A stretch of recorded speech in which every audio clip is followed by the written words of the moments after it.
സംഭരണശേഷിയുടെ 10.55% വെള്ളം മാത്രമാണ് ഇടുക്കി അണക്കെട്ടിൽ ഇപ്പോൾ ശേഷിക്കുന്നത്.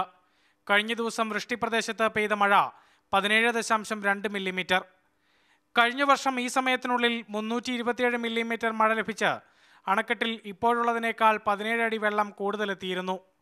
കഴിഞ്ഞ 11-ാം തീയതി ലഭിച്ച 40 മില്ലിമീറ്ററാണ് ഇതുവരെ ഇടുക്കിയിൽ ലഭിച്ച കൂടിയ മഴ.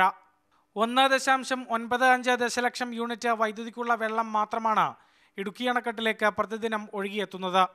എന്നാൽ മൂലമറ്റം പവർ ഹൗസിൽ 4 ദശലക്ഷം യൂണിറ്റ് വൈദ്യുതി ഉൽപ്പാദിപ്പിക്കുന്നുണ്ട്. അണക്കെട്ടിലേക്ക് ഒഴുകിയെത്തുന്ന വെള്ളത്തിന്റെ ഇരട്ടി ഉപയോഗിച്ച് വൈദ്യുതി ഉൽപ്പാദനം നടത്തേണ്ടി വരുന്നുണ്ട്. മഴ തുടങ്ങിയതിനു ശേഷം ഇടുക്കി അണക്കെട്ടിലെ ജലനിരപ്പ് ഇത്രയും താഴ്ന്നു നിൽക്കുന്നത് ചരിത്രത്തിൽ തന്നെ ആദ്യമാണ്. കേരളം കടുത്ത വൈദ്യുതി പ്രതിസന്ധിയിലേക്കാണ് നീങ്ങുന്നത്.